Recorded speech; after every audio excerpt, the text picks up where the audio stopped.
Dear Blumhouse, how the fuck is Totally Killer the one that went straight to streaming and not this piece of shit? That, and I never thought I would say this, but Insidious The Red Door, I owe you an apology. I didn't even hate that movie, and I would even apologize. I owe you an apology because you at least had something going for it, and you actually had a pretty satisfying ending. Luke, I'm feeling something. Can you feel? Hold on. Feel something. All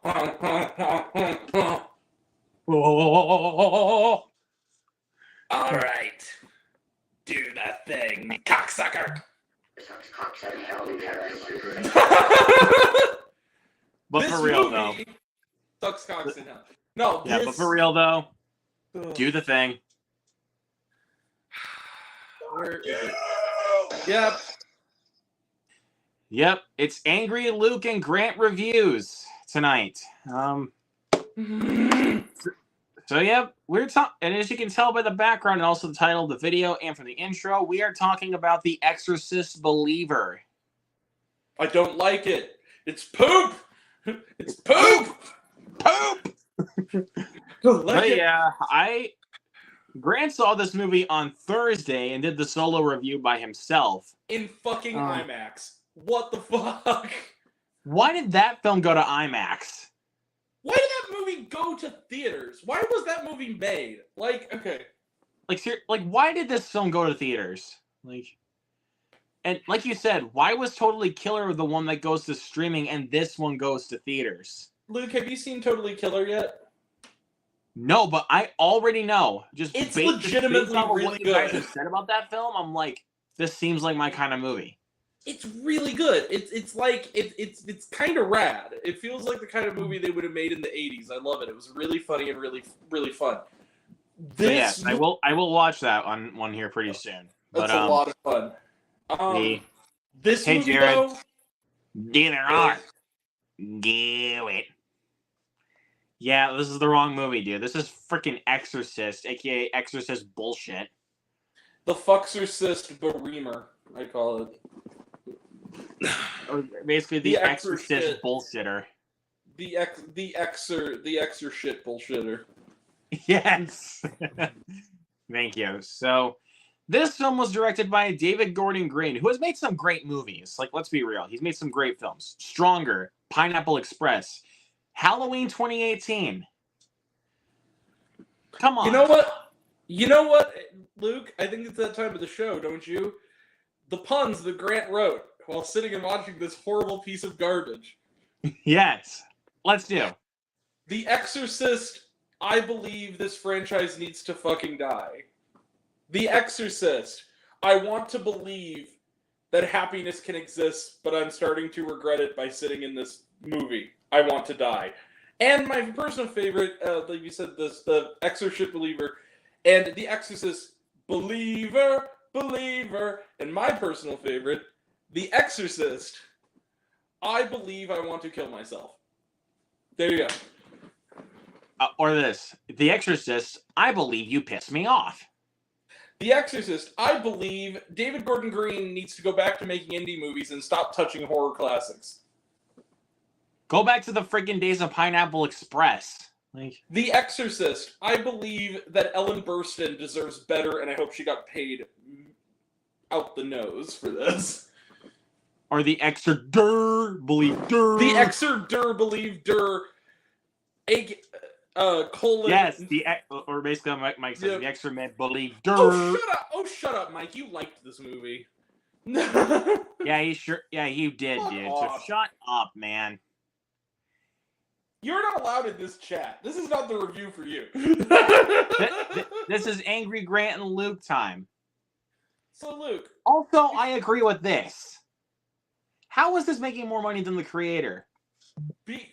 Because there's a sucker born every day, Luke. And people are dumb. And now this film is like $2 million more worldwide than Saw X. Fuck you. Hey, come here. All the people who saw Exorcist this weekend and have not seen the creator yet. Oh, here, come here. Fuck you. Yeah. I can't believe you've done or hell, even go see Guys, Saw don't X see is Exorcist. Go see Saw X. Please. You know what? Fuck it. Go see Paw Patrol the Mighty movie. God damn it. That, There's so many better movies. or Those hell, are all hell, good movies. guys, if you guys still miss it and it's playing in your theaters, go see Haunting in Venice. Also, Please. okay, I'm gonna say this. If you're for all these people watching, and I'm gonna say something that's going to be shocking, but I need you to understand what I'm saying here.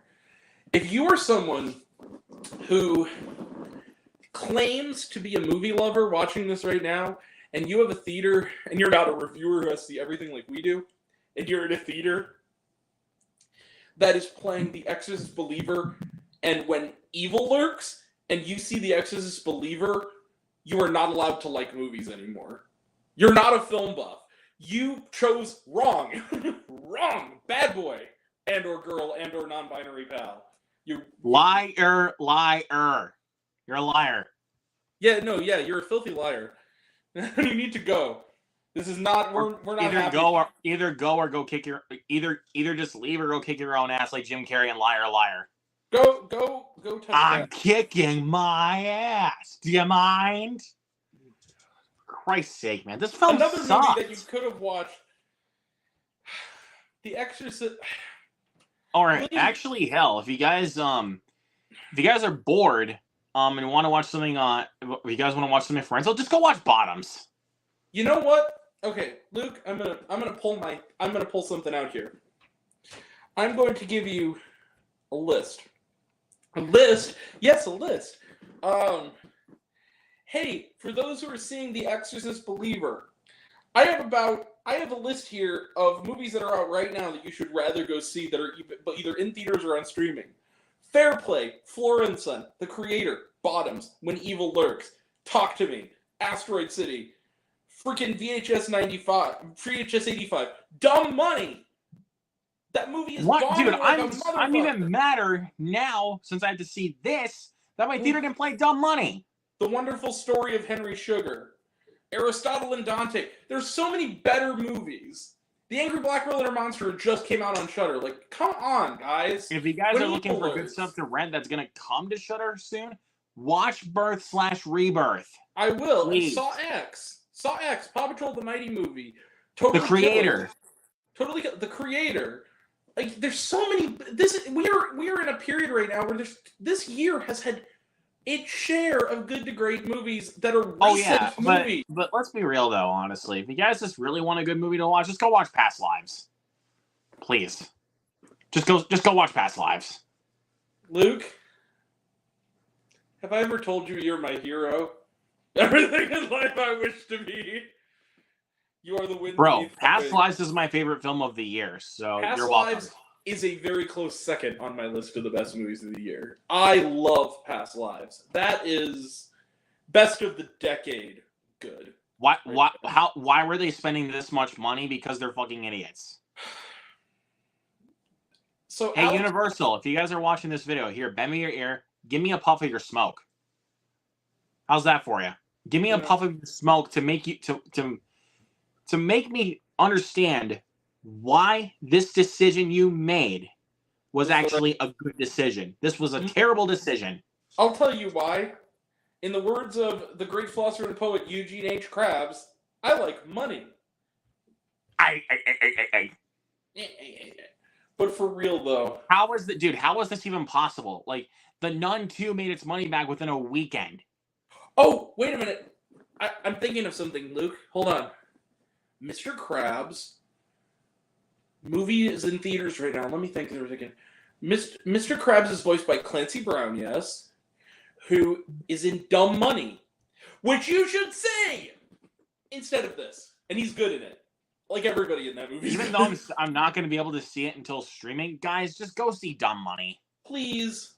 So good. It's one of the hell, if you guys are really desperate for another good horror film coming up, wait for Five Nights at Freddy's. When Evil Lurks. You have. Oh wait. Oh, I forgot. Luke, the fans of this movie. I'm sorry. I have to adjust myself to properly review this movie.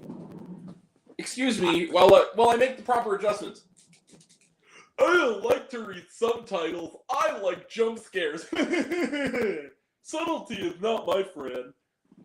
I like the Exorcist believer. And also,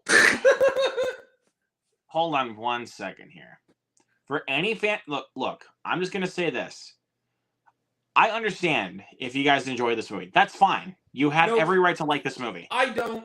I refuse. I do not. I'm sorry, Luke. But here's where my beliefs, pun, by the way. But here's where I start to question your opinions with my beliefs. If you find this film any more enjoyable than a good film like Saw X. Let me put it to you this way. One review on Rotten Tomatoes, I think, said this movie best. They said that I can't think of why this movie exists unless for someone to say something is slightly worse than Exorcist 2: The Heretic. This movie's pretty damn close. Oh, it's worse. Because here's the thing. Exorcist 2: The Heretic is a piece of shit. It's one of the worst films ever made. Like, without question. Okay. This movie's close. This movie's worse, and I'll tell you why it's worse. First and foremost, let's just get the triggering shit out of the way before we even get to anything else. The politics of this movie are putrid. This is my number. They are the worst, and also, here's another thing. Grant and I texted each other about this before we went live. This movie's preachy. It's preachy, but it's preaching something that's despicable. So let me put it to you this way. This is my number 3 worst of the year so far. It's just barely being beaten by Spinning Gold at 2 and Nefarious at 1. This right now is my number 7 right now. This is my number 7 worst film of the year. I really don't think that, like, I think my top 6 are going to be solidified pretty much for the rest of the year. With Meg 2: The Trench, Fear, Expendables, Run Rabbit Run, Nefarious, and Winnie the Pooh: Blood and Honey. Solidified. I haven't seen Fear. The rest are all bad. This is worse. Now let me put it to you this way. First and foremost, it's worse. It's like I said, it's the secondary infection thing, because it's bad on the surface, and it's actually secondary and third infection, because the secondary infection is it shits on one of my favorite movies of all time, so it makes it extra offensive to me. And then third, it's a movie it's a movie that is going to get a sequel because it already has a release date. So I'm going to have to see it, the second one. And it pisses me off because this whole movie... Okay, let me put it to you this way. First and foremost, I will say... That is exactly what I said about this movie. Cash grab! Fucking Yeah, you know what? This movie's going up on the list. Going up on the worst list. Hey, Luke. We want original cinema. We get the creator. Oh, shut up and eat your garbage. Okay.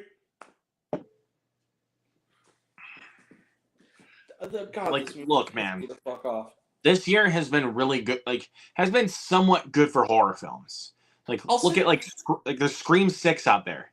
Scream 6 is still my favorite horror film of the year. There's Saw X. There's Evil Dead Rise. Talk to me. When Evil Lurks. There's so many... The Angry Black Girl and Her Monster. There's so many better... VHS 85... Saw X. Like you said.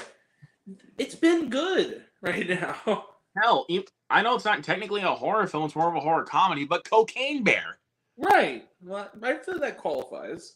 And again, Bird/Rebirth is another one for me. I said that one already. Okay. Evil Dead Rise. Skinamarink. Mm-hmm. Dude, honestly, I never thought I would say that. Skinamarink. I know. I'm so proud of technically a horror, even though this one's also not technically horror, but it has a horror icon in it, so I count it. Renfield. That's also horror, though, because that falls into that category. That's why I say it counts, because it has a horror icon in it, known as Dracula. Totally Killer. That's another one that's like horror-ish. Even though I still haven't seen it, but I already know it'll be better than this. Last Voyage of the Demeter. Which is underrated. Really underrated. This, dude, I can't lie to you. As soon as I got out of the theater, I was pissed. Can I tell you something? I was pissed before then, and I'll tell you why. First and foremost, I will say the good things about this movie. they're superseded by the problems. But let me just put it this way. I think that overall, the acting is perfectly okay. Especially, I think that the two little girls are good actors. I think they do a good job of playing possessed kids. I also have to say, Leslie Odom Jr. is a naturally talented guy, and I don't blame him for this. He does his best. He gives it his all. Like, I'll just say he gives it his all. But the source material he's given does him no favors. It doesn't. But he's doing the best he can. Like, okay, this is no One Night in Miami. This is not top tier Leslie Odom Jr. performances. But this is not Glass Onion, for crying out loud. Right. He's in Glass Onion. Yeah, Hamilton. Like, this is not on that level, but he's doing the best he can with it. And same goes with Ellen Burstyn. Ellen Burstyn is just a naturally good actor, and I feel bad. And she's wasted in this movie. Like, she's not given anything to do.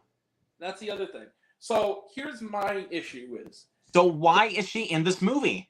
That's what I was going to get to. She serves no purpose at all. So the first 15 minutes of this movie, I was actually kind of surprised at how with it I was. I was like, okay, you know what? Yeah, I was actually kind of like, okay. This, like, I'm not hating this. This is just okay so far, but it's not bad.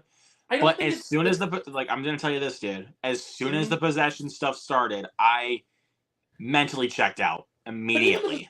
Even the initial possession stuff didn't bother me. What I think Miz was like, I was sitting there like, yeah, this is copied off of he stole whole shots from Friedkin. This is clearly like, but okay, like I care about this guy and his daughter. I care about these characters. Okay, they're fine. Like, it's Leslie Odom Jr. He's doing a good job. The kids are good. Where it lost me is really is when Ellen Burstyn comes into it, because at that point I was still with it. It was losing me, but I was still kind of hanging on. It was hanging on at like a 2.5. And then when she shows up, I would say that of the total runtime she's in this is what you'd say about 11 or so minutes, something like that. Not very long. And she's barely in this movie. And like I said, she doesn't serve a purpose. She's barely in it, but then on top of that, she spends half of that limited runtime in a bed because, spoiler alert, because this is a spoiler review, she's blinded by being stabbed in the eyes with a crucifix, and which is such a way to nerf that character. It has lazy CGI blood. Like, it does. And when she's in the bed, now here's the moment it started to lose me. The first moment I started to be like, what are you doing here? Like, you better have a reason for this. And I know that The Exorcist hinted at this as well initially, but here's the thing. It actually had served a purpose. Yeah. You're speaking facts here, dude. Absolutely, Jared. It served a purpose. Don't bring up the specter of child sex abuse if you're going to do nothing of value. That is just despicable, dude. That's despicable, but even more despicable than that is, this is a movie, and this is the biggest comparison is to Nefarious, because it's not quite as bad as Nefarious. It's not neo-Nazi propaganda exactly, but is the implication, this is another one of those movies that implies that... And also, really quick before we keep going, yeah, this what we're about to talk about right here will probably answer your question. Yeah, exactly. This exactly is going to answer your question. First off, one thing I really hated about this movie, too, is that it has a really cool idea that it does kind of leave on the table, which is the idea... First off, there's also barely an exorcism in The Exorcist, because The Exorcist is barely there. This is not even an Exorcist movie. Not really. It's like they made this kind of somewhat demon possession movie, and then they were just like slapping the Exorcist name on it for no reason. And they say it's like her role in this is pointless. It's sort of like, okay, but let me just get to the point I was trying to make. So the way that it's done is, okay, they have this whole climax where all these spiritual leaders come together to save these two girls. Actually, I think that's a cool idea. I didn't think it was executed well at all, but I think horribly executed. Right. But here's the thing. So when the trauma this character, the Leslie Odom Jr. character is going through, is that his wife almost dies in an earthquake when she's pregnant with their daughter while they're on vacation in Haiti. And essentially he has to choose between saving his wife or saving his daughter, and he chooses his wife, but the God played a trick on you. That's where the line comes from in the movie. The baby's born instead, and the demon tells him, essentially, that not only is his daughter doomed to burn in hell, but his wife is already there for even for him even considering aborting their child. Fuck you, fuck you, fuck you. Even when it was hazardous to the mother's health. Secondly, this is the other big point, is it's really kind of, and you know me, I don't get morally offended very often unless I feel it's really justified. They play this really sick little game of hot potato of which of these two innocent little girls is going to die a horrible death. And they keep going back and forth on it. And then it's little Catherine. And the way they handle that, first off, she is put through the most bullshit in this movie before that happens. So it really I agree. is cool. The last time you see this little girl on screen, she is crying for her mother as she's being dragged to hell and then just dies. They don't bring her back. Like, they don't even explain even how she dies. It's just like, they try to make you think that she's being pulled to the ground by something, but they don't even show it. Like, no, she's dragged to hell. You can hear that she is. Like, I know she's being dragged to hell, but it's like they don't even expand upon it. Like, but now here's the thing. You know me. I don't mind if a movie's fucked up, but you have to earn it. You have to really serve a purpose for being that cruel to the characters, or it feels like you're just an asshole. And this movie, here's a good example of a horror film that's pretty fucked up: Evil Dead Rise, because they actually took risks in actually killing kids. Well, and you cared about the people who were in jeopardy. Exactly. They were developed characters. It's the same way I felt about When Evil Lurks. Horrible things happen to everybody in that movie, including children and animals, but you care about the children and animals. So there's genuine... Exactly. Those actually serve a purpose. Right. And so the way this is put together, it's really kind of sick, the way that they almost leer over the little game of which one is going to flatline and which one isn't. It's really fucked up. And then, at the end, here's the thing that finally pushed me beyond even just garden variety 0 stars, like Shelter in Solitude 0, where it's like, it's objective and not personal reasons. The last scene. Now, here's the thing. That last scene just killed this entire movie. I mentioned, my dad said, I said, Dad, do you care about what happens to the Exorcist? He goes, no, you can tell me everything. I told him the ending and he said, are you serious? I'm like, I shit you not. And he said, you have every right to be upset. That is how bad this is. The last scene of the movie, so to establish this earlier, because like we mentioned, Ellen Burstyn was blinded. She's completely, and not Ellen Burstyn herself or the character of Chris McNeil. I'm saying the way they're used in this movie, she's useless to this movie. There's no reason she's in there. They could cut her out, and you would lose nothing really of value other than exposition. Like, you wouldn't even have any emotion. Like, you wouldn't even have any emotion for her even dying. You would, because of how they established her in The Exorcist. But my point is that. But I'm just saying, with this one and how they established her in this film, no way. It felt disrespectful. It felt like David Gordon Green was actually actively insulting the legacy of the first one by doing that. And exactly. He was just like, I'm going to make an Exorcist movie, and I'm going to take a shit on its face. You know what bugs me, though, with this recent trend, is that I really like David Gordon Green as a director when he's not doing these kind of... But Halloween 2018 aside, when he's not doing horror movies. Like, when he's doing things like George Washington or Pineapple Express or, like, Undertow or something, he's a really good director. What? Stronger. Thank you. Great movie. Stronger. Prince Avalanche. Joe. Like, there's so many better... Joe. Thank you. Joe. You know what? I'm going to say it because I know critics hated this movie. I don't care. The Sitter was hilarious. The Sitter. Didn't he also direct Your Highness with Danny McBride? Which also isn't bad. I like Your Highness. It's not that bad, people. It's kind of underrated. But, yeah. And then David Gordon Green also had a really good... In the acting capacity, had a really great supporting performance in Bones and All last year. I mean, so as one of the cannibal hillbillies that they meet. So that's what I'm saying is okay, so he's capable of making good movies. It's just he shouldn't do any more in the horror genre. This is easily his worst film. And my thing is this, okay. I don't even know how much of this I can blame on David Gordon Green, because it really does feel like this was Blumhouse's doing or Universal's doing more than it was David Gordon Green's. I almost feel like this is a case of they acquired the rights, and then they had this thought of, oh shit, how do we write this? It's like they thought of it on a money level first, and they didn't really think through what it was going to be. So the ending of this movie, she's in the hospital, and earlier it's established, she can't see, so she's saying, who is that? And he goes, oh, it's Victor. The guy's name is Victor.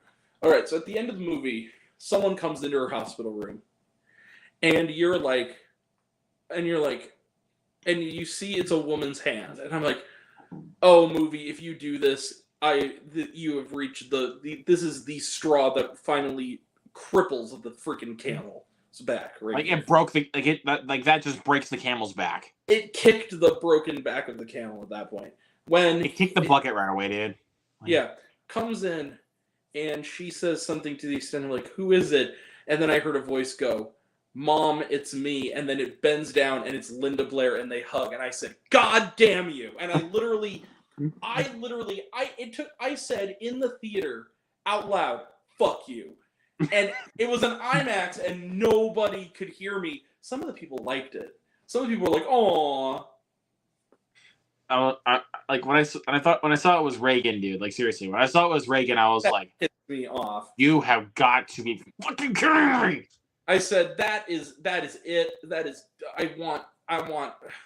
I walked out of that theater having some of the most disturbing thoughts I've ever had about a filmmaker. It's like, if I ever find out where David Gordon Green lives, I'm going to kick him in the balls so hard that he's a Ken doll. Like, I'm so mad. I was so angry walking out of that movie. Very rarely do I rage that much about a movie I was looking forward to that I did at freaking Exorcist Believer. It was so bad. And also, here's the thing. I had hope because the trailers weren't bad. The trailers look kind of interesting. The second trailer was actually not terribly bad. Yeah. Also, there are scenes in that second trailer that are nowhere in this movie. That are, like, creepy in the trailer. That's what I'm saying. Like, okay. I just find that stuff really... But really quick, let's actually talk about this conversation that happens at the end of this movie. That is, like, the preachiest thing about this entire fucking movie. What's that? Basically how they're talking about basically like God and the devil and basically about the girls being possessed and all of that bullshit. And I'm like, am I listening to a sermon? This is a horror movie. Okay, I know exactly what you're talking about, and yes, it's bad, but I'll say this. 2 things about that. First, he basically just copy-pasted and changed some words from the last monologue from Halloween Ends. So, first off, that's really similar about evil and what... That's almost identical to the speech that Laurie Strode gives at the end of Halloween Ends. Secondly, about how evil comes in different forms and all that shit. Secondly, if evil never dies, it takes new forms. That is literally, like, almost identical. Secondly, what they're going for is something similar to what The Exorcist did, but it did it better, which is the scene... I think it's toward the end or toward the third act where Chris McNeil is talking to Father Karras and she says something like, of all the people, why Reagan? And he talks about how like the devil takes things that are innocent and warps them and shit like that. But the difference is though is that the first Exorcist, Mark Kermode is absolutely right. Watch his review. He roasts this movie perfectly because it's his favorite movie is The Exorcist. And he says stupid people, like the people who made this movie, think The Exorcist is about a little girl who's possessed by Satan. It's not about the girl at all. It's about the people around her, and it's about God. The whole movie, it's one of the best faith-based movies ever, if you really think about it, the original, because it's about... Well, and also another thing about that kind of film, it's about souls. It wasn't preachy. No, it wasn't, because it actually let the audience notice things in the movie and use their intelligence without holding their hand and expositioning at them the whole movie, like this movie did. And that's, dude, it used filmmaking craft to like get their point across to you without having to hold your hand. Exactly. Because William Friedkin was a goddamn genius. Rest in peace, by the way. William Friedkin. He is a genius. I mean, dude, look at freaking French Connection. French Connection, Killer Joe, Bug, like so many freaking... Rules of Engagement. I don't care. Rules of Engagement is good. Rules of Engagement. Jade. I think that movie's underrated. Cruising. Dude, thank you, Jade. Thank you. Cruising. The Guardian was terrible. That's not the first one that was bad. But like, I'm watching tomorrow his final movie, the Kane Mutiny Court Martial, which is the final movie he finished. But I'm looking forward to it. Though, you have to watch another steaming pile of shit. I know, tomorrow's Pet Sematary Bloodlines. I've heard nothing but horrible things about it. It's gotten really destroyed. I honestly didn't hate the 2019 Pet Sematary. No, that's what makes it so much more sad that I didn't like it, was because I love the remake. And I don't like the original, so I was really pleasantly surprised by the remake, because I didn't really like the original that much. So, but I was just saying, man, if you hate Pet Sematary Bloodlines, you're probably going to need me for that, because... Oh, probably. But yeah, William Peter Blatty and freaking William Friedkin are spinning in their graves right now to see. You know what this whole movie reminds me of? That scene. Remember that scene in The Godfather when Vito Corleone finally calls on the baker's favor and he goes to identify the body and he's of his son and he's standing over him in tears and Marlon Brando's like, "Look at my boy! Look what they've done to my boy!" That's this. That's what this film is. That's basically what they. This is basically like they couldn't even treat William Friedkin's masterpiece with even just a slight ounce of respect. They disrespected that entire legacy completely, and it disrespects. And also abandoned everything that made the original not only creepy and scary, that it made a person die of a heart attack, like you said, but also effective and a good fucking movie. I'm going to let you guys in on a little secret. Also, When Evil Lurks also does this really well. You know why The Exorcist works? It doesn't have any fucking jump scares. It's actually scary. Guess what The Exorcist... Well, if there is any scares, it's basically the look of the little girl and what she does.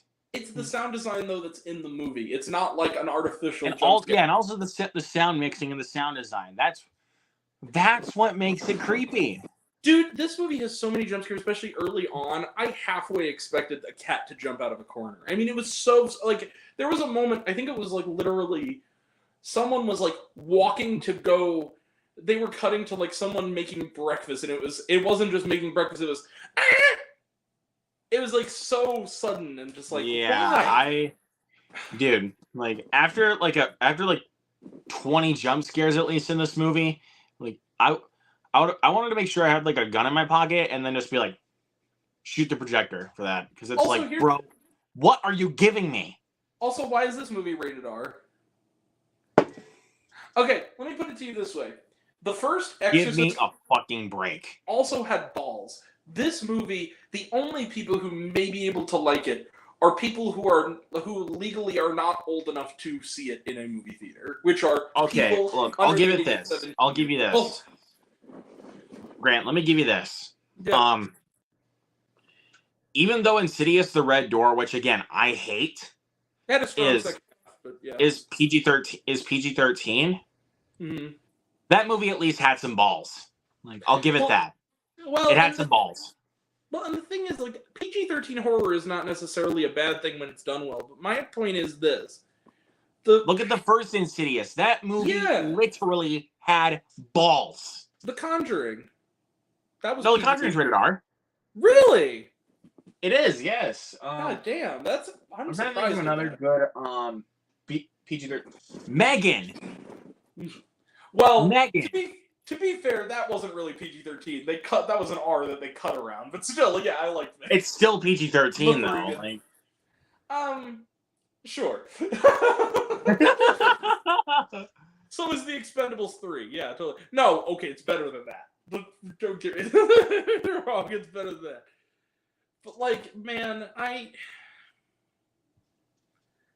you know what breaks my heart even more? What? Not only was my screening of When Evil Lurks, there was, like, 2 other people. When I saw this, now this really was heartbreaking. This really doesn't have much to do at all with this movie, but it's just heartbreaking. 5 years ago, when they first re-released Hocus Pocus, it was packed. People were dressed up and singing along and shouting lines back at the screen. I was in a theater with, like, one old lady and me and, like, a couple who were just making out the whole time. during Hocus Pocus. That's bullshit. I'm mad. That's such bullshit. I'm sorry, dude. Like, there's so many better things you could be watching than this. Especially even for Halloween. Like Hocus Pocus is in theaters again.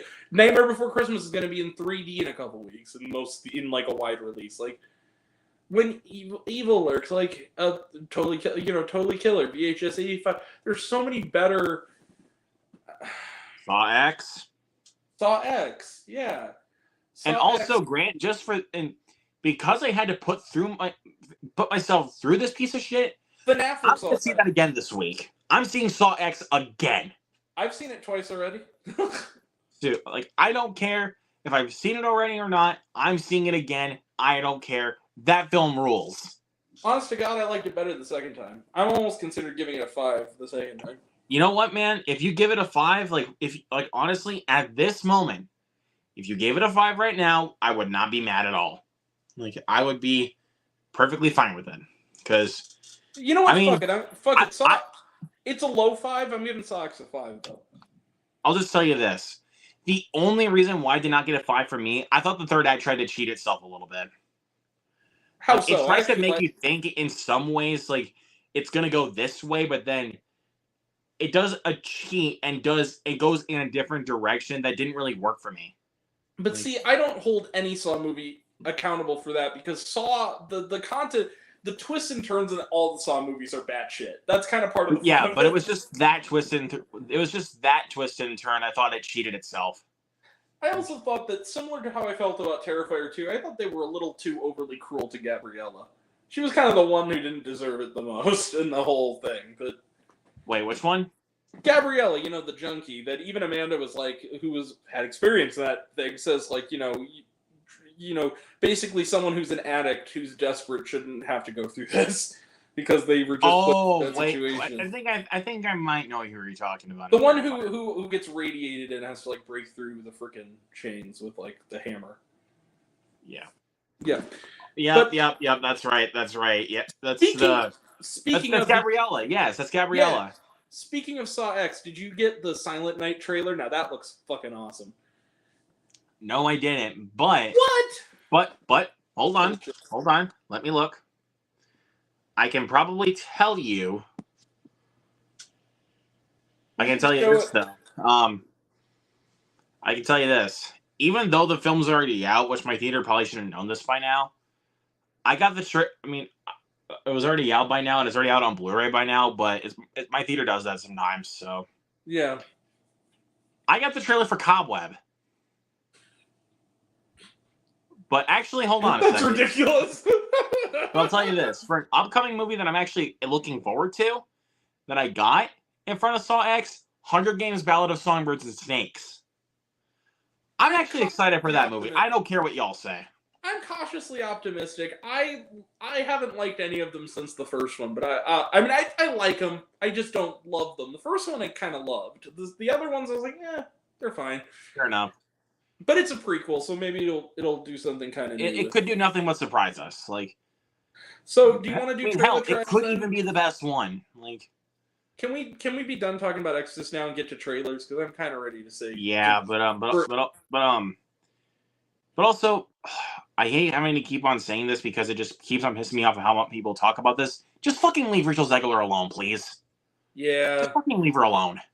And that means you, Tyrone Magnus. Stop making videos about this and that bullshit. Just stick to being a reaction channel. I love your reactions to like Family Guy and shit. You're breaking my heart, bro. Stop getting on the anti-woke train. It's making me sad. And also, that speaks for everybody that has kind of hopped onto this train that's going against her. Leave her alone. Please. I wonder if one of the reasons I'm so, and this is going to sound stupid, I'm meaning this kind of as a joke. I wonder if the reason I felt so much sympathy for the little girl who died is also because her name is Catherine and my mom and sister are also named Catherine. That's probably why. Honestly, you want to... look, I don't mean this to be mean in any ways. I'm joking, obviously. Like, I don't mean this to be mean in any ways, but you actually want to know what would have made that ending effective? Killing them both. if they both died, I actually would have felt some sympathy. Or at the very least, if you're gonna kill one of them or even both of them, set it up better. Make the characters Exactly. characters. Do That's better the thing. setup and then kill them both.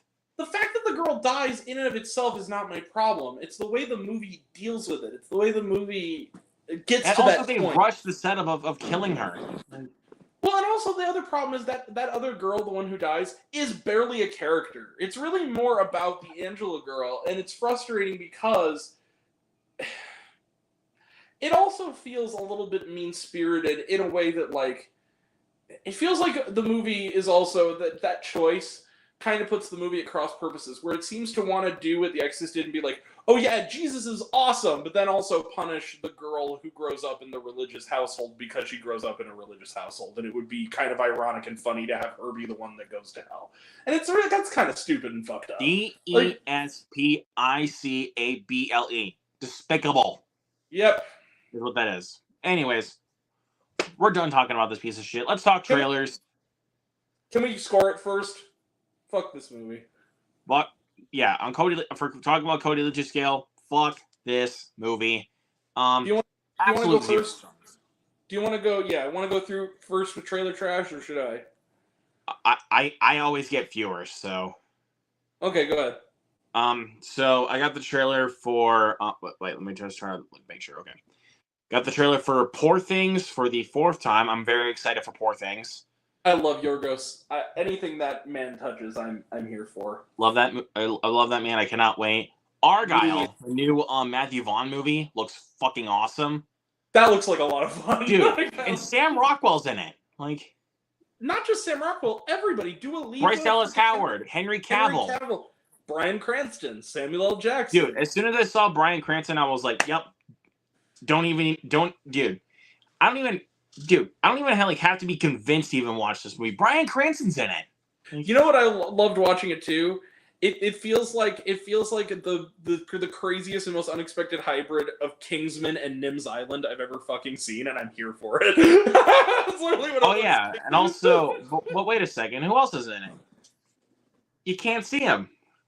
Oh, that's right. John Cena. Yeah.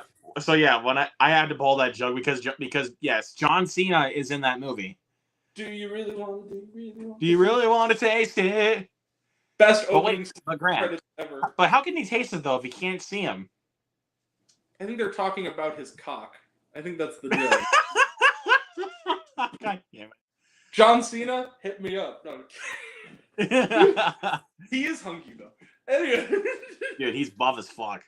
Anyways, and the last trailer I got the final trailer for Five Nights at Freddy's.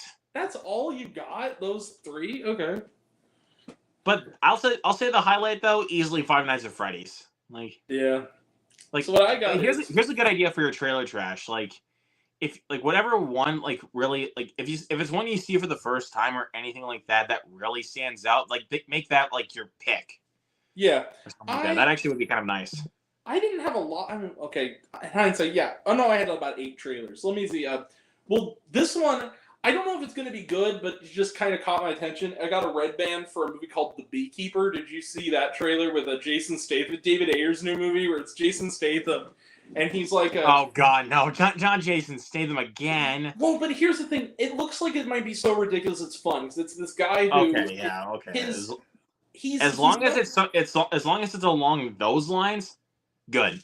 Well, he's like, I almost thought it was the new Guy Ritchie movie because it has a similar tone to the trailer. Because it's about, he's this guy who is like a hitman. He's a beekeeper who's also a beekeeper who is an agent of a group called the Hive, and he tries to take down this corrupt Wall Street dude who was responsible for the suicide of his friend. And I was like, okay, that could be kind of fun. And he lights a person on fire using flammable honey. You know what? If this is that's actually kind of badass right there. That's kind of badass and ridiculous at the same time. If it's as fun as that seems to be, I mean, as long as it's fun, as long as it's fun, it doesn't take itself so seriously. Yeah, I'm in. Yeah, it's coming out in January. Looks like fun. Let's hope it's on a January dumpster fire. He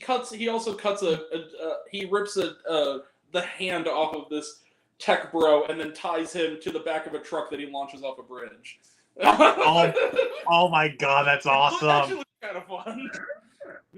Wait. And I also got FNAF, Five Nights at Freddy's, the final trailer. I got that with it. Dude, that movie looks fucking great. Dude, even that final trailer, that movie still looks awesome. I like how they designed Freddy when he's in his like full-blown boss mode, like with the freaking knife. Yeah, that actually looked really good. That actually looked really good. And also the beginning of the trailer, dude, the beginning of that trailer, like that actually kind of creeped me out. Like I was just you know what I like, like about, oh shit. You know what I like about Blumhouse when they're on, and I really feel like hopefully Five Nights at Freddy's is going to do that. Lean into the dark comedy when in your horror movie. I dig that. Speaking on that, when it comes out, I'm going to be going with a big group of friends to go see it. That will probably add to the experience for me. I think I'm seeing that at least twice because Sarah wants to go and Ryan wants to go. So I might end up seeing. Of course, Ryan wants to go. Of course he does. I told him. He said, "Are you seeing?" I'm like, "When Evil Lurks," and he goes, "Oh, I'm still on my trip." I'm like, "Fuck!" And he said, "How was it?" I'm like, "Dude, it was a fucking masterpiece." He goes, "Damn it!" It's so good. I said, "Dude," and he says, "Would you be willing to see it again?" I'm like, "Yeah," except that they're only showing it at like 9:00 at night this whole week. That's the only showtime. Right. So yeah, I mean. So I got that. This next trailer looked genuinely stupid. Night Swim. This is the new wait a second. I think I might know what that is. It's this Blumhouse movie that's coming out in the first week of January, where it's like this family gets a pool. It's like Wyatt Russell's the dad, and they have like a pool in the. Which, what a bummer if it's bad that he's in it, dude. And also another thing. First week of January movie. Except Mithrigan. Mithrigan was good. Well, Megan was good though. Like that's a pass. But for the most part, first week of January movies are mostly terrible. Scream. That wasn't first week though. That was second week. Yeah, it's still early January. First week of January. Last year was the 355, and that film sucked ass. Yeah. Well, didn't Paddington come out the first week of January, or am I wrong about that? You're talking about the first one? Yeah. That was second or third week of January. Okay. Because that's fantastic. That was on my best. The first one and the second one both made my best ones that year. I can tell you this though. Like Scream was a great January. Or no, I refuse to call it Scream. Scream 5. 5 Cream. 5 Cream. Yeah, 5 Cream. Great. That was great. Missing was great. Megan was really good. January was at Infinity Pool. Man Called Otto was also really good. I mean, again, I saw that one in February, but still, it came out in January in the United States. So I'll give you that one. Plane. Yeah, I know it was a streaming release, but I'm just gonna say it. The Fallout. So the Fallout's fantastic. But anyway, so this movie Night Swim, it's like this family gets a pool in their backyard, and the teenage daughter's like in there with her boyfriend. It's like a teaser trailer, and she's just like playing Marco Polo, I can't see you, Marco Polo. It's like half the trailer is Marco Polo, and then just Marco, you're supposed to say something, Marco, and then you just hear this voice go Polo. Night Swim. And I'm just like, that looks stupid. It's like a ghost in the pool. Yeah, that's you. Oh my god. No, I thought my smoke alarm was going off. Night Swim looks stupid. So we got that one. Napoleon, which looks awesome. Dude, I cannot wait for Napoleon. Aquaman and the Lost Kingdom, I got again. I don't care at this point. I really don't care. Honestly, though, it does look like it might be kind of fun. I like the trailer. But then again, though, I still really don't care. Yeah, I'll see it just because I'm a completist, and I'm gonna see it because it's coming out. Anyway. All right. The Marvels, which I'm actually looking forward to. Dude, the Marvels looks awesome. I don't care what anyone says. It looks awesome. I love the fact that people are like, the movie's only an hour and 45 minutes and not an hour 55 or 2 hours. That must mean it's bad. I'm like, no, it just means it's shorter than an average Marvel movie. Well, and also they also kind of want to simplify the story a little bit more. Well, yeah. And They don't want to just be like multiverse, boom, boom, boom, boom, boom. it's also less of a big budget movie than the other Marvel movies. It's a more modest budget. And also another thing, it's being helmed by who might be becoming one of my favorite filmmakers, Nia Nia DaCosta. Who did? I'm sorry, fuck you, Austin. Candyman was good. Yeah, double fuck you, because I actually think that new one's better than the original. Don't care. You know what? Yeah, I kind of agree. Thank you, Grant. Thank you. I like the original. I like the original. I really like the original as well, but I think the new one's better. I respect the hell out of And also, not like a big reason why it's better, like it's not just like, because honestly, kind of like what they go through with the original, kind of cliche in my opinion. Like, yeah. So like because here's what they do. There's this spiritual being called Candyman killing people. Mm-hmm. Yeah. And Virginia Madsen's being blamed for it. Like she even gets turned into like a freaking mental institution. Well, the thing about it that I don't like is that it's a story of a black horror villain who was born out of black suffering, told from the point of view of a blonde-haired, blue-eyed white woman. Which I think was actually told through the eyes of black people this time. Exactly, by a black filmmaker. And so that yes, exactly, and also character study. Yeah. This was a good character study, and also a good dive into, but also kind of becoming, a good little dive into madness. Like, and it had a dark sense of humor that was very Jordan Peele. You know what I mean? And also, that dude, I cannot get over that bathroom scene. That bathroom scene freaks me out. That was great. Like, dude, I liked the point of view through the Booth just goes off. Wait, I forgot my vape, and then guess what? Boom! Candyman shows up. Yeah. When they showed the killing from the perspective of like the girl's little compact mirror, that was rad. The shot where that was even scarier than just showing like what's really going on. Yeah, because it leaves it to your imagination to fill in all the blanks. That's the thing. That's also why the black phone works so well. It left your things up to your imagination. Like Scott Derrickson does not show you the kids being kidnapped at all. Like, well, and when they showed the obviously except for Finney, but I'm talking about with like Bruce and Robin, does not show. Like, then when they show the brutal stuff, when they show the brutal stuff, like taking the axe to the brother's head, they have a quick shot of it, and they really base the power of that scene on the kid's reaction to it. It cuts to his face more, to the horror of it. Rather than just leaving it at like the brutality of like what just happened. Like, right. Because dude, like, Scott Derrickson just doesn't rely on gore whatsoever. Well, except in the VHS movies, then he kind of relies on gore. But I'm saying like in regards to his movies, like he doesn't rely on gore. Yeah. He relies on tension. Yeah. Agreed. So the last two trailers are Killers of the Flower Moon. Damn you, Fritzky, getting to see this 2 weeks before I do. I'm seeing it the Thursday after next in IMAX with my mom. My mom wanted to go, and I said, "Yeah, do you mind sitting in 4 hours when you put trailers on it?" And he goes, "Oh, okay." I'm still hoping my theater will play Killers of the Flower Moon. Dude, my podunk little if my theater plays that shit, I'm gonna go see it the Saturday it comes out, because it's 3.5 hours.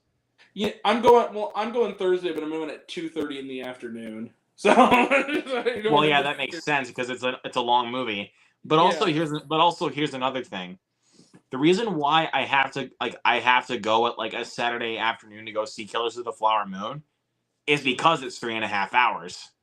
Well, that right. It was the same thing I had to do with Oppenheimer. I had to go on a Saturday afternoon to go see it. Well, and then on top of that, literally the next day I'm seeing Nightmare Before Christmas, which is a little over a fourth of the runtime. It's like an hour 10. Exactly. Damn it, Scorsese! Your movies are too long. I love you, but your movies are too long. But then but then the week after that, you know what weekend it is? FNAF? Mm-hmm. Well, next weekend, I'm sorry, I have this shirt for a reason. I know. You don't even need to apologize. I refuse. I am not ashamed of being a Swiftie. I love Taylor Swift. Everything that woman does, she's a genius. And Anyway, again, dude, you're good. And then yeah, I also got Argyle. Boy, that looks like fun. That was the last one. Dude, Argyle looks badass. It does. Bro, like under the scene floor, where they're just like the scene where Sam Rockwell and Bryce Dallas Howard are I underground. hate that cat. Yeah, and then he just starts and he jumps out of it and starts shooting. I'm like, bro, yes. Matthew Vaughn. I've liked all of his movies except The King's Man. I didn't hate The King's Man, but I thought it was really underwhelming. But I have to say, when it comes to like action sequences, that dude is like second to none. He's awesome. He's a genius at those. Well, I still think nothing he's done has ever been as good. Kick-Ass to me is the pinnacle of Matthew Vaughn at like the peak of his power. It's kind of a tie for me between Kick-Ass and Kingsman: The Secret Service. Kingsman, and honestly, you know what? Fuck it. Kingsman: The Golden Circle was good. I'm sorry, I enjoyed that movie. Look, it's good, but my biggest issue, a little too mean-spirited. It is, but come on. When freaking Elton John fucks shit up, that was amazing. I skipped. But the scene that I was just like, ew, was when they put what? The meat grinder. Yeah, where they put ancient whiskey through the meat grinder. That's when I was like, oh my god, really? He's a villain, though. I know, but it's like he didn't have to go out that way. Well, yeah. It could have been done more simple, like what they did with Samuel Jackson in the first movie. Like, I just keep thinking of, whenever I think of Kick-Ass, I think of Pretty Much It when they did that reaction, and I'm the only one that agrees with Eric where he goes, am I the only one that cries at the scene where he like saves the guy in the party? Like, no, I am too. The scene where he's like, you asshole, 3 assholes. Let's like beat up this guy while everyone watches. Yeah, I'd rather die. So bring it on. Like, fuck yeah. Hey, why don't you go pick out someone your own size? Mommy, Mark Strong with a rocket launcher. Mommy, I want a Kick-Ass party. Love that, bro.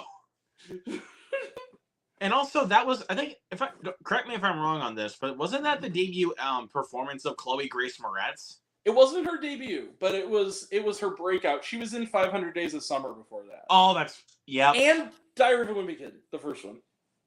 Everybody forgets that. Yeah, I forget that. But no, actually, that wasn't even close. You know what her first movie was? I totally forgot about this. What was that? The Amityville Horror. The Ryan Reynolds one. Yeah. Yeah. Forgot about that. Which, honestly, can I make a controversial statement? Yeah. I never thought I'd say this because I usually hate and piss on the ground that Michael Bay walks on more often than not. I prefer his version of Amityville Horror to the original. I think it's better. I'm not gonna stomp on your ground for that, but you know what kind of horror opinion is gonna make me is gonna have people stomping my face for? What? I love, like, and I'll say this. I like the remake of My Bloody Valentine better than the original. I don't think anyone's going to stomp in your face for that. I think that's the consensus that it's better. The 3D one, I love that one. Thank you, Grant. Thank you. And that is so much better than Grant. The original's not Grant, terrible. I just want to say this. Yeah. You know how you said earlier that I was your hero for putting Past Lives at number 1? Yeah. I think you're my hero now because you love My Bloody Valentine as much as I do. I really liked that movie, and I because in my 31 on 31 group chat, I get a message from Movies and Trains, and he says 1.5 stars for My Bloody Valentine, and he says, like, and let me read this. Mike, I don't mean to call you out, dude. I love you, but he was like, Luke, buddy, what was that? And you want to know what I said? What? I'm not gonna say anything. Oh, Chloe. Oh, no. You know what her other second... She had another movie before even that. Well, she also had a cameo in Bolt. She was like the young Miley Cyrus. Bolt's a good movie. I don't care, man. Bolt's I a like good Bolt. movie. No, that's not why I'm upset. Bolt's pretty good. She was in Big Mama's House, too. Not that one. Really? It's not the worst one, but it's far not the best one either. It's far Big from Mamas being is the worst one. Big Mamas like Father like Son is just a steaming big pile of dog shit. The But only the first Big Mama's House, though, that movie's hilarious. No, the first Big Mama's House is awesome.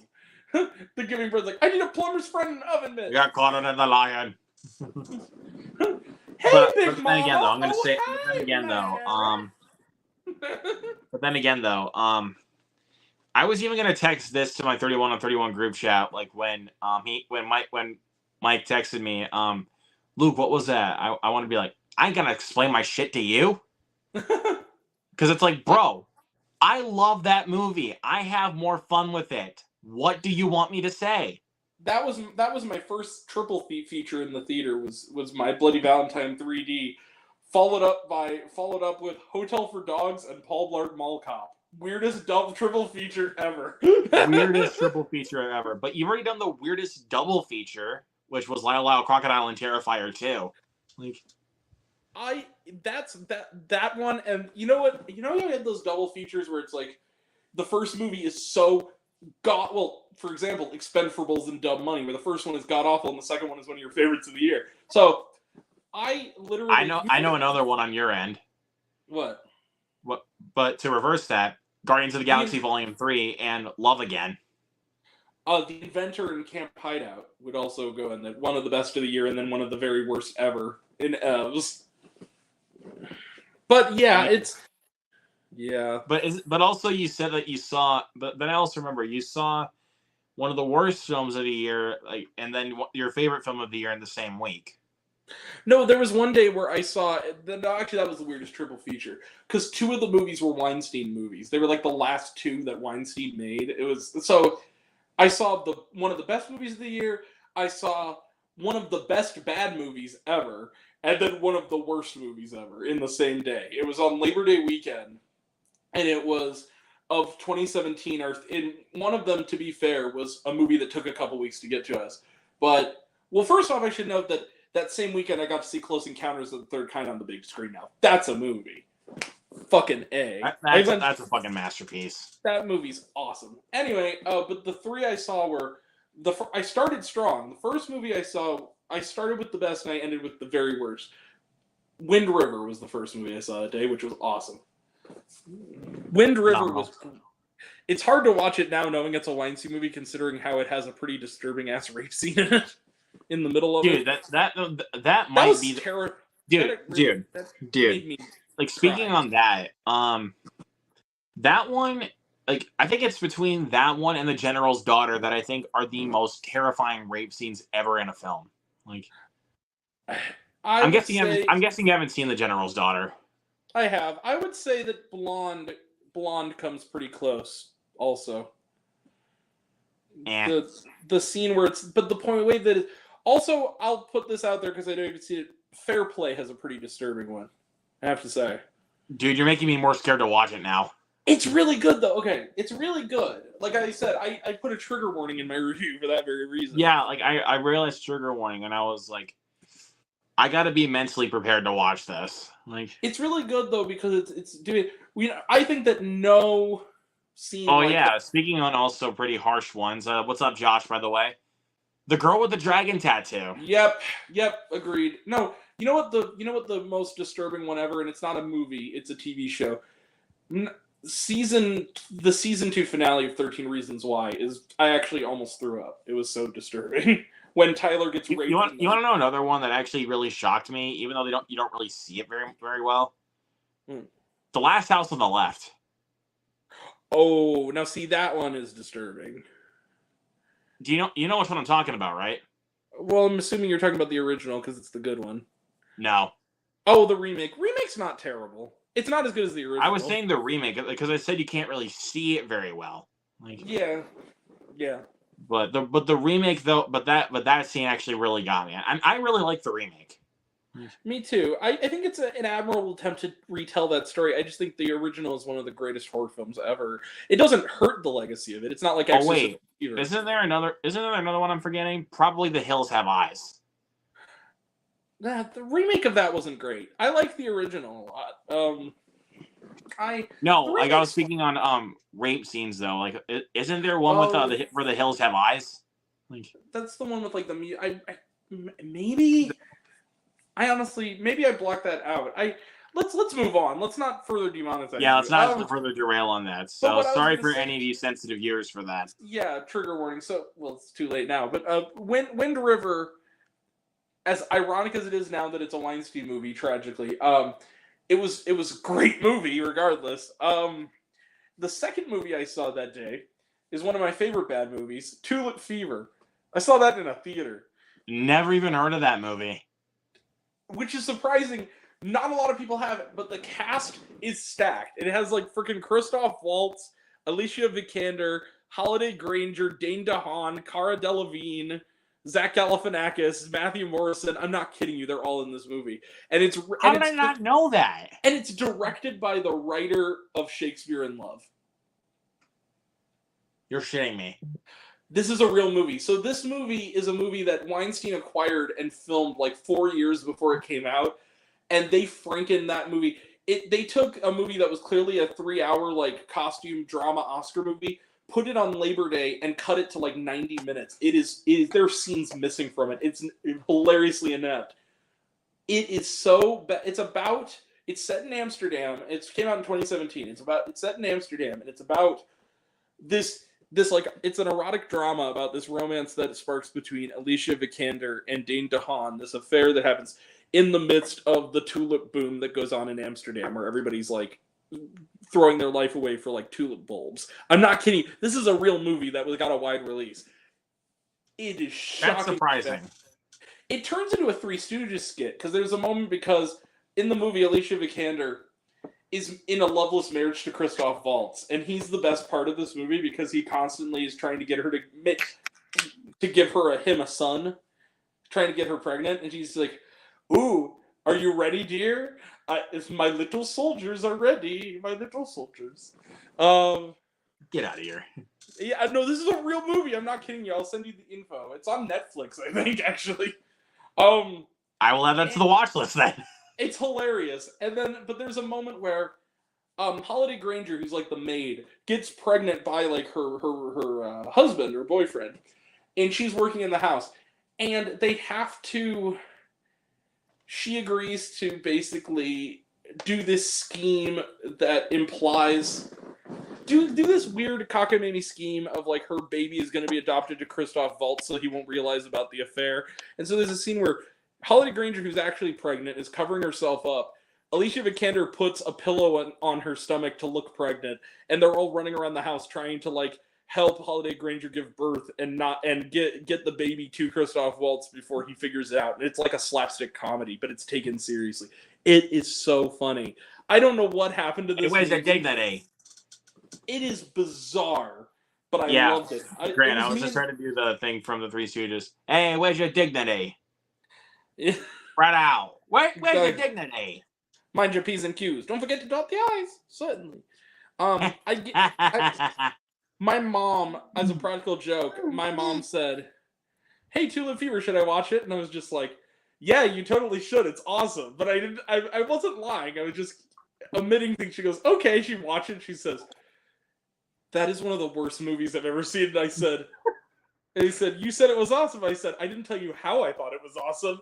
And so from this day forward, whenever that pops up in conversation, she says, "Don't even get me started." And I said, "Mom, Christoph Waltz needs his little soldiers." He goes, "Oh my god!" It's so bad. It's like, that's so gross. He's talking about his sperm. It's so bad. That's hilarious. You have to see it. It is an hour 45. I think it was originally 2.5 hours. It is so inept. Dane DeHaan, speaking of people who are in Dumb Money, and were good in Dumb Money, Dane DeHaan and Oppenheimer. I was about to say, you forgot about Oppenheimer. But to be fair, everybody was in fucking Oppenheimer. Just like pretty much everybody was, yeah. And the rest Josh Zuckerman from Sex Drive was in Oppenheimer. And the few that weren't in Oppenheimer were all in Barbie. The other half of Hollywood. So yeah, that was bad. And then the last movie I saw was Valley of Bones, which is one of the now I don't even know how this got into theaters. This was one that I guess got a wide release because it came to Edwardsville first run, and my friend Courtney, who was working there at the time, there wasn't a trailer for this movie when it came out. There was a poster and a title. I didn't know there was no trailer on YouTube for it. I'm like, and I kind of went up. I'm like, Valley of Bones. And Courtney's like, what is that? I'm like, I don't know, but I want to see. I'm trying to see all the movies this summer, so one for Valley of Bones. I like the title. Look, so there's the title, and the poster is like, if I remember correctly, it's like a dark night, and there's like a field, and there is a hole that this guy is crawling out of, and the hole looks like it's in the shape of a T-Rex skeleton. And I'm like, that could be interesting. I was like, okay, that intrigues me. The poster has better production values than the movie. So I watched this movie. The only known person I can think of is this actress who was in Sully. Red hair. She also was on George Lopez for a while. What's that actress? Autumn Reeser? I think that's her name. Autumn Reeser. She's the only person I'm like, I kind of recognize her face. Oh, and also Lalo Salamanca. Rest in peace. Or not Right. Lalo. Well, yeah, Lalo. The dude who can't talk. The dude with the bell. The Don Salamanca. Yeah. Zach Attacks. How dare you show up on this review? I'm just kidding. Well, at least we're not talking about it anymore. Yeah, that's true. So this movie, it's a movie that is it's 90 minutes long. I left the theater, and Courtney stopped me and says, "Oh, you saw Valley of Bones, right, Grant?" I'm like, "Yeah."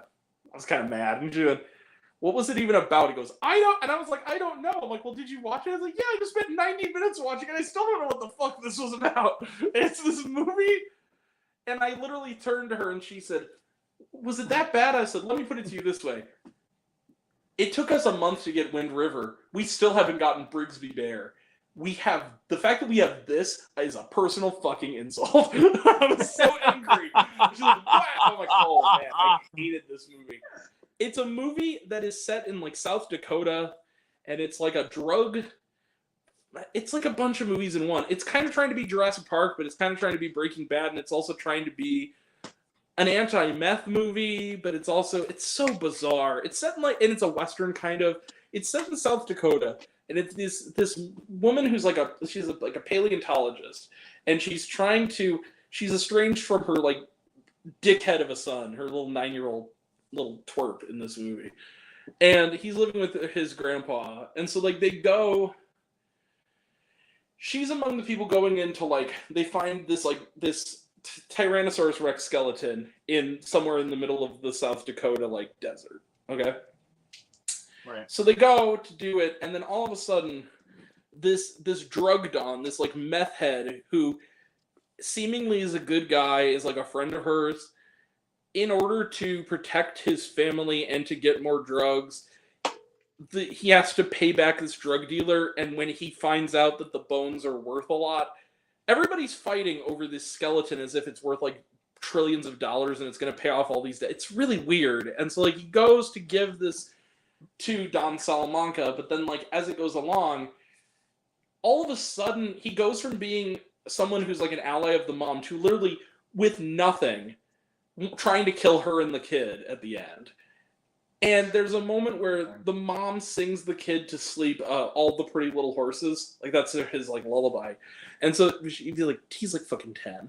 And there's a scene where he gets strung out on drugs and he has a gun and he's chasing the mom and the son. And he starts going all the pretty little horses.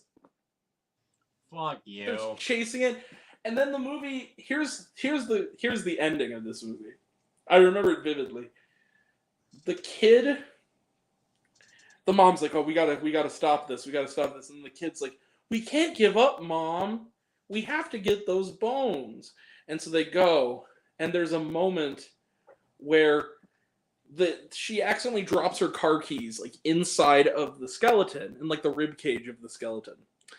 And the kid says "I'll get the keys, Mom." And she goes, and there's a rattlesnake next to them, And the kid's Oh like, oh, my go get the God. keys, Mom. And the mom never says, like, honey, I don't think you should, or like, oh, honey, we can't do this. She's like, all right, but be careful. Right. Okay. So he goes to get them. Guess who gets bitten by a rattlesnake? And guess guess what happens? So the guy is dead. Don Salamanca kills the meth head, while also killing his dog in a way that is so funny. It's the first dog death scene that actually made me laugh, where he sends him a present. And he opens it, and it's a head that looks like the head of a stuffed animal golden retriever with like red fake blood around like the neckline, and it's just like a doll, and he's just bawling. It's so bad.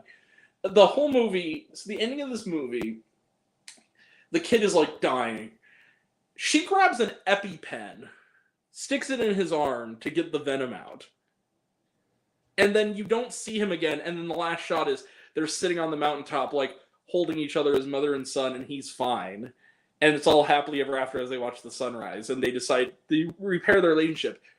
Now, correct me if I'm wrong, Luke. I'm not a medical professional, but I'm pretty sure that rattlesnake venom It's not. That's not recoverable with an EpiPen. Well, EpiPens, first, not only is it not recoverable, it's more dangerous. Because EpiPens, correct me if I'm wrong, isn't that adrenaline, basically?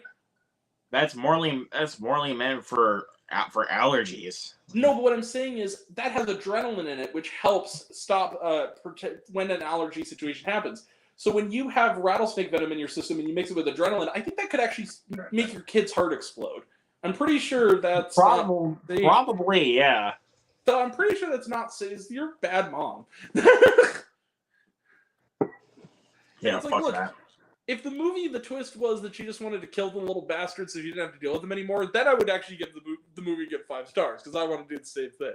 I just wanted to toss that kid to the rattlesnakes and run. So yeah, it's like, dude, really? But no, it was terrible. It was so bad. But no, the first double feature that made me existentially like, do I like movies anymore? You know, every once in a while you'll have a movie where you'll be like, why do I do this? Why do I watch all these movies? It happened 10 years ago. It was around Christmas time. And it reminded me of, you know, Siskel and Ebert, right? Yeah.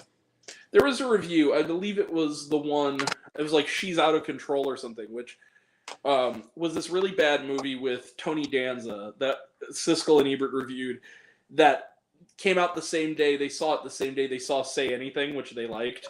And Gene Siskel said that, like, I told Roger, it's like, I have to confess something, Roger. And he goes, what? He goes, in the first 30 minutes of this movie, I actually considered not only walking out, I considered quitting my job as a film critic, because I felt like movies weren't good anymore. I didn't have a passion for them anymore. This movie ruined it for me. It says, but luckily I stuck it out and I saw Say Anything the same day. And you know what? I like movies again. I'm back on the job. That's how I felt. The first movie I saw was Walking with Dinosaurs 3D. It was so bad, so unbelievably awful that it actually hurt me. And then I got out of the theater and I said, I guess I have to see this other movie. It better be good. And it was luckily one of the best movies of the year, and that was American Hustle. I saw it right after. So that was actually a good movie. Yeah, surprisingly. So, but yeah, dude, this was fun. So it was. Yeah. So the movie wasn't, but talking about it was. The movie sucked. The movie sucked balls, but it really did. Or actually, if you actually want to be fun about it, this movie sucked cocks in hell. Mm-hmm. There is no Luke, only Zool. I'm done. I'm ready. Just please fuck this movie. We'll talk about. Well, honestly, Luke, I'm going to be real about something. At the end of the year, I might guest on your guys' thing and just sit and talk with you guys about the best movies of the year. I might do my best movies of the year this year solo, just because there's so many of them. Because this year has been like an uncommonly good year and an uncommonly bad year for movies at the same time. So there's a lot to talk about. But I will say this. I will be there when you guys do it, and I will probably chime in with some of my picks on there with you. We're going to have to, when we get to the worst, we will be talking about The Exorcist toward the end. That's how low it is on my list. I'll just. Yeah, you're for the worst list. You're definitely gonna need me. Like to sure. paraphrase Richard Roper, this is I see now 200 was it 210 movies today. So this movie is the third worst movies of the year, or the 208th best if you're doing it the opposite way. And that should tell you. Yeah. Zach, do you really think we're that crazy about how terrible this movie is? If you guys, Zach, I'll tell you this.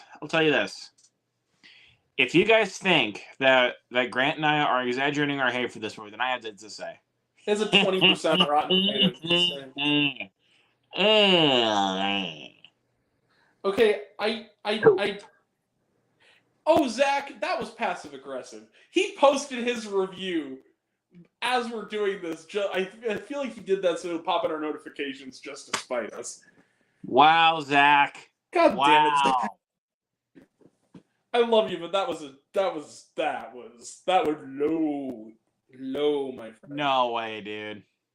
Okay, I hate to do this because I usually think that both of these services are the work of Satan itself. Rotten Tomatoes, 23% critics. I'm just going to say it, 23% critics. And let's see how much audience. Oh, that's Metacritic. Fuck off. Fucking Wikipedia sometimes. Hold on. 58% audience, 22% critics, and cinema score, C. Has a C cinema score. So there you go. No, you're in a very small boat of people who like this movie, Zach. It is objectively a bad movie. You could stay in your small boat for that, because we're not going to come to your boat for that, because Jesus H. Hey, look, I'm one of the guys who put Blonde on his best movies of the year. Like, sometimes I'm a divergent opinion from the majority, but man, that's whew. Dude, I'm one of those people that has a film like freaking Bubba Hotep in his favorite films of all time. So it's like, yeah, you know me. I'm the guy who gave Dark Shadows 5 stars. Like, I get it. I give that movie 4.5 stars. Yeah. It's a good movie. But see, so I don't like Rotten Tomatoes or give a shit about Rotten Tomatoes, but like, that is a pretty good, sizable amount of the people who collectively like are going like, you don't understand. This is really that bad. Yeah, this is really not good, y'all. I mean, hell, dude. Dude, Jeepers Creepers Reborn has a 0% on Rotten Tomatoes, so that probably explains a lot. Again, I haven't seen it, and I don't plan to. However, I did watch the Awfully Good Movies worst of video where they had clips from that movie, and I literally watched that. I'm like, not only how is that a movie that was in theaters, how is that a movie that exists anywhere outside of Pornhub? Like, the way that it's lit and like shot. Oh my god. You're talking about Jeepers Creepers, right? Yeah, the fourth one. It looks like a how did that film even go to theaters? But even the way it's lit in those clips, it looks like the porno parody of Jeepers Creepers. No shit. Like Jeepers Peeners or something. Jeepers Peepers. How's that? Jeepers Peepers. Or Jizzpers Creepers. Something, I don't know. Whatever. Yeah. But then again, though, that's still. But then again, though, there's plenty of other films where it's like, even though I detest Jeepers Creepers Reborn the most, yeah, it's like there's other films where it's like I still question why they exist. Like, fun fact, by the way, this is one of them right here, though. The Exorcist Believer. I question why this film even exists. Again, I know why it exists, Luke. Money, because it made money. It made money at the box office. But Grant, I think you know the answer. Like, my number one answer of like, why does this movie even exist? But you know what also bothers me is that the few people who do like this movie are using the fact that it topped the box office as a gauge of its quality. When will you people understand that just because a movie makes the most money of any other movie does not mean it's good? When do we exactly understand that doesn't mean dick? If we're going by that logic, then the best movie of 2009 was Transformers: Revenge of the Fallen, because it made the most of any movie that came out in 2009. I can And tell that's you for a instant fact. bullshit because that movie Yeah. sucks. It's like, look, I look, if we're going by that metric, well, actually, if we're going by that metric, it would be understandable because the highest grossing movie so far this year is Barbie, and that is one of the very best movies of the year. But regardless, I'm saying, though, that, like, okay, Transformers Age of Extinction was the highest grossing movie of 2014. That's one of the worst movies I've ever seen. So, like, you can't... The Creator is one of my favorite movies of the year, and it's bombing. So is Dumb Money. In fact, I actually was looking at the weekend I know box office. I know a movie this year for darn sure that I detest the fact that it bombed at the box office. Mission Impossible: Dead Reckoning Part 1. But see, that didn't bomb. It just didn't make as much money as it was needed to. It still bombed though. It didn't even make back its budget. But it topped the box office. That's what I'm saying is people use the fact that it topped the box office as a gauge with a lot of movies. I don't find that a reason. Oh yeah, and also you want to know a film that actually broke even recently? Like barely broke even. Mutant Mayhem barely broke even. Oh, well, guess what? I'm looking at the top 10 right now of the weekend. Okay, 1, 2, 3. I think the Creator's at 4, isn't it? Three movies in the top 10 are movies I gave a 1.5 to a 0 star to. It's The Nun 2, The Blind, and Exorcist Believer. So what I'm saying is, okay, just for metric, Stop Making Sense is at number 15. And hold on a second. Did it go down? Hold on, I thought this was higher before. It's not. Okay, well that's even worse. Well, which one? I was gonna say, hold on. I'm trying to find it. Where the fuck did it go? Wait, hold on. Where did it go? Where did it go? Yeah, it was on here somewhere. Fuck that shit. There it is. When Evil Lurks opened at 22 this weekend in like 750 theaters. That's a wide release. That's just barely wide. Yeah, so that's not a metric of quality at all. Just because a movie has... You know why that made more money, quite frankly? It's not because it's quality. It's the fact that it was a Universal movie and a Blumhouse movie and a reboot of a well-known brand name, and it was marketed up the fucking wazoo. Whereas when Evil Lurks is relying on word of mouth and limited things because it's an Argentinian Spanish language horror movie that is a niche movie. But regardless, it's the better movie. I mean, like, I get that, and it's also have the exact point right there. And it's also put out by IFC, which doesn't really promote their movies with any kind of TV stuff. It relies on word of mouth and shit. So exactly. So that's not a good gauge at all. No. Yeah. But guys, I think that'll about do it for tonight. This was a ton of fun to talk about this piece of shit. Yeah. But you know what? We got better things coming up. Like tomorrow on the channel, got another Moviegoers Live Show episode with the Real for Real podcast. So look forward to that. You've got better things tomorrow. I have to watch Pet Sematary Bloodlines. God damn it. Yeah, I'll just say this: you're gonna need me for the you're probably gonna need me for the review. Well, you better be on deck because it's gonna be the first one I'm watching. Because here's the thing: my Wait, mom, what time are you watching it? I don't know around the time I get up. I don't know when that's gonna be, but I'm not. Well, I'm working until 2:15 tomorrow. So I mean, it'll be after 2:15. It'll probably be no earlier than like 4-ish, probably. Yeah, then I should be fine. Because the other thing is like my mom said like, oh, are you watching the Kane Mutiny thing? I'm like, yeah, I am. I'm like, can I watch it with you? I'm like, yeah, sure, you can. I'm gonna review it though, so we gotta like watch it when I'm ready. She goes, that's fine. So she said it's gonna be my second movie. Like, what's the first thing you're watching? I'm like, Pet Sematary Bloodlines, and she's like, they made another remake of Pet. Like, no, it's a prequel. And she goes, it's not even the best Stephen King book. I'm like, I know.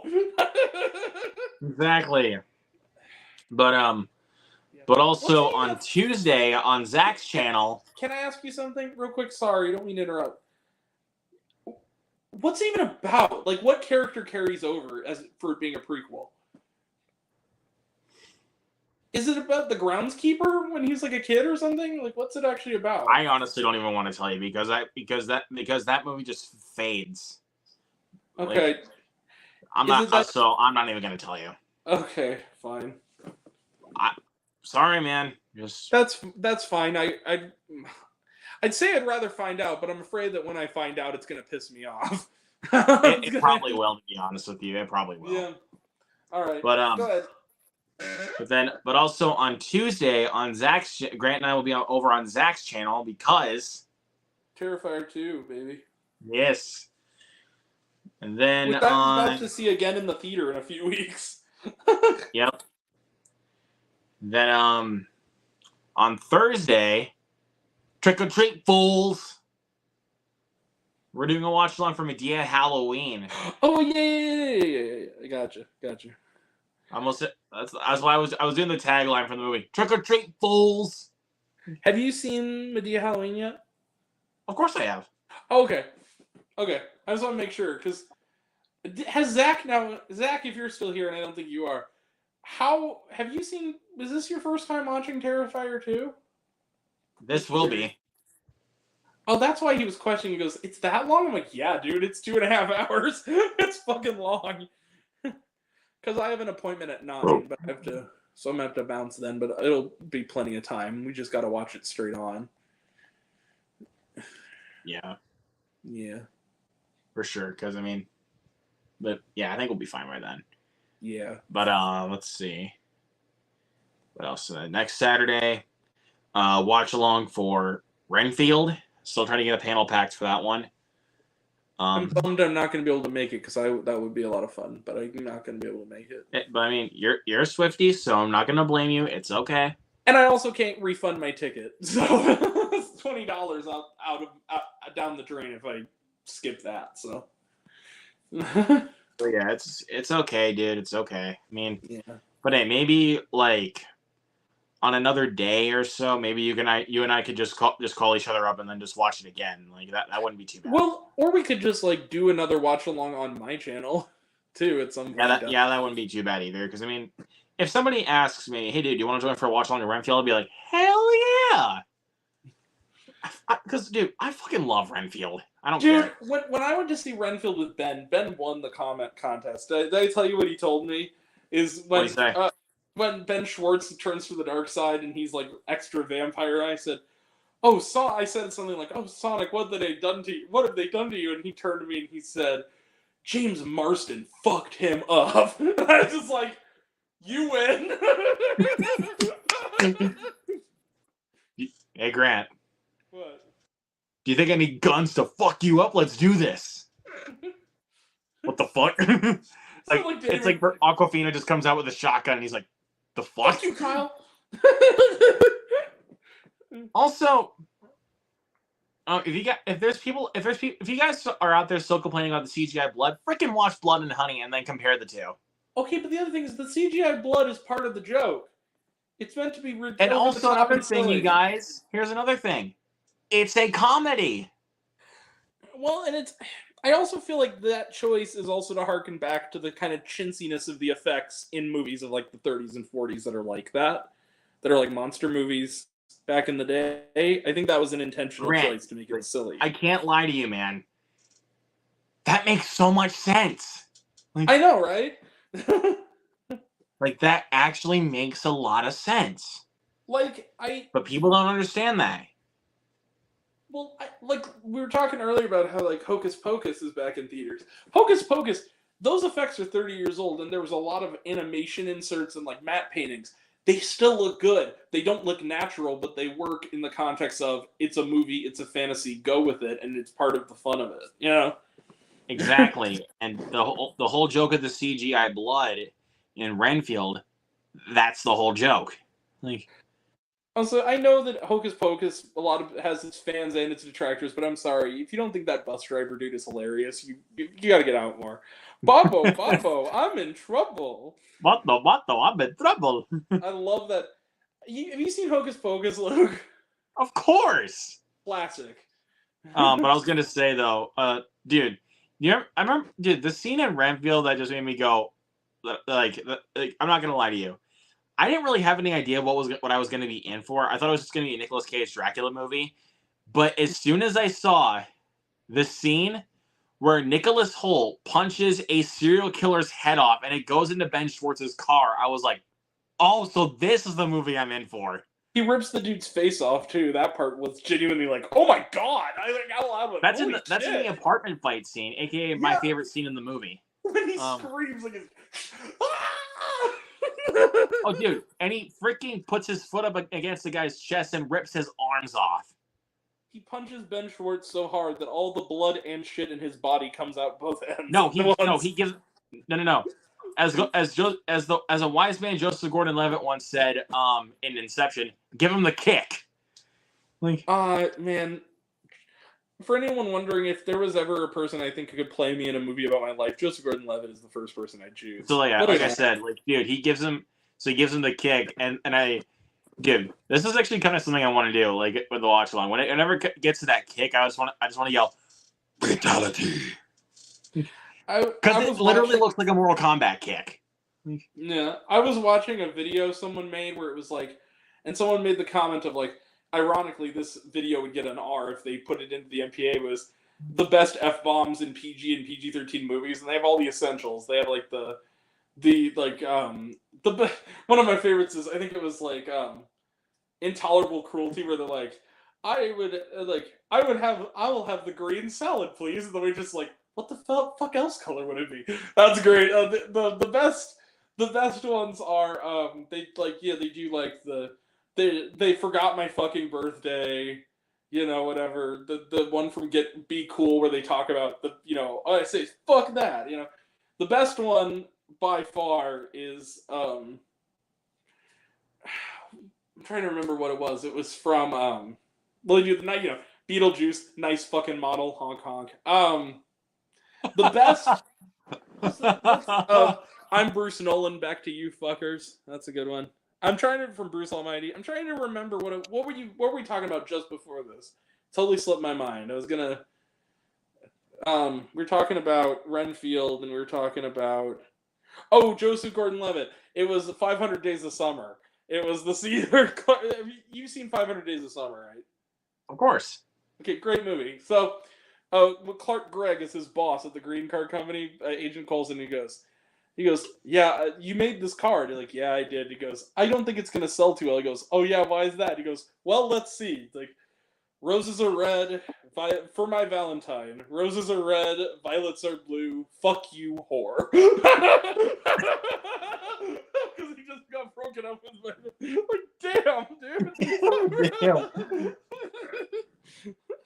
And also, again back to Renfield here really quick before we sign off. Another scene that kind of showed me the film I was in for was when the priest's body explodes. Like it may look CGI, but that was actually practical effects that they used for the body explosion. Like, well, that was just kind of. Well, also that was also one of the. Like there are times where they used practical effects for sure. Well, that was also one of the. People tend to forget that. Yeah, people are just like, oh, it's completely CGI. Look at the makeup. Look at the makeup on Dracula. Yeah. Practicality.